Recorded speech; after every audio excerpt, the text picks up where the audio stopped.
Mr. Wolf for 5 minutes. Thank you, Mr. Speaker. Mr. Speaker, yesterday marked the 15th month anniversary of the Benghazi attack. Once again, another anniversary has come and gone with no new answers about what happened that night, or just what so many Americans, reportedly around 24, were doing at a secret CIA base in Benghazi to begin with. Another anniversary has come and gone with no new public hearings. By my count, the last public hearing was held on September 18, nearly 3 months ago, and no new public hearings are being held. The key word is public, but perhaps most important, another anniversary has come and gone with absolutely no one being held responsible for the security and intelligence failures leading up to the attack, and no one has been brought to justice. And despite several recent developments relating to the Benghazi investigation, practically nothing has been done in Congress to address them. First, we have recently learned that CIA Director John Brennan distorted the facts in letters to the House Intelligence Committee and me when he claimed that Benghazi survivors were not made to sign new non-disclosure agreements.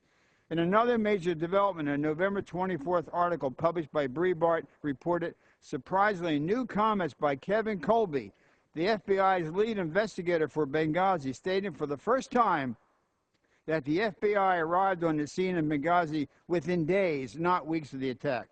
According to the article by Kerry Pickett, the Washington Post reported that the FBI had legats in Algiers and Cairo. A team of FBI investigators could not get into Benghazi 2 days after the attack. Colby disputes this. He said, "We were there." Is Agent Colby correct? Was the FBI secretly on the ground in Benghazi within days of the attack? And if so, why is this being kept quiet from the public? Once again, the Congress should know, and to my knowledge, has never asked Agent Colby to publicly testify. Equally important, why is it that we're learning that this from comments before a paying audience of $400 a ticket? You had to pay $400 to hear this guy speak, but he's never spoken for free to the American people. Just like the American people heard new information about that night from retired General Ham when he appeared at, again, big-ticket event in Aspen. The American people didn't hear, but if you paid the money in Aspen, you got to hear. I guess there is no need to tell Congress and public what happened that night, since paying audiences will hear through conferences, through books, and maybe even a movie. Finally, I return to my concerns, first raised on the House floor in July, that the large CIA base in Benghazi may have been used to support covert operations with regard to Syria, including the possible transfer of weapons collected in Libya to Syrian rebels, possibly in coordination with third parties or foreign countries, particularly Saudi Arabia. These concerns need to be addressed now more than ever after reports yesterday that both the U.S. and the United Kingdom have cut off support to rebels in northern Syria along the Turkish border after the Islamic Front, a coalition of jihadi extremist fighters, overran bases run by the Free Syrian Army and seized their weapons and resources.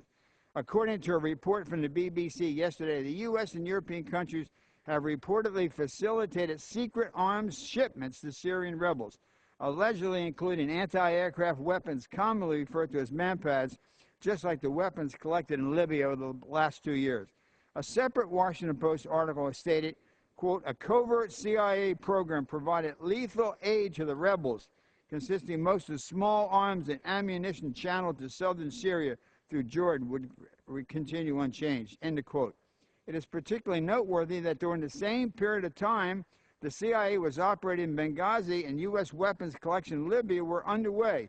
Respected national security reporter Mark Rosenbaum wrote August 1, 2012, quote, President Obama has signed a secret order authorizing a U.S. support for rebels seeking to depose Syrian President Bashar Assad and his government. U.S. sources familiar with the matter said Obama ordered approval earlier this year and known as an intelligence, quote, finding broadly permits the CIA and other U.S. support that could help al-Assad.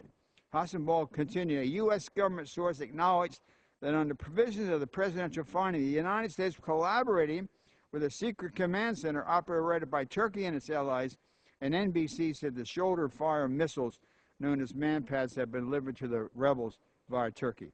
Are these the same secret arms shipments that were just seized by the Islamic extremists in northern Syria? Have these weapons transferred with alleged U.S.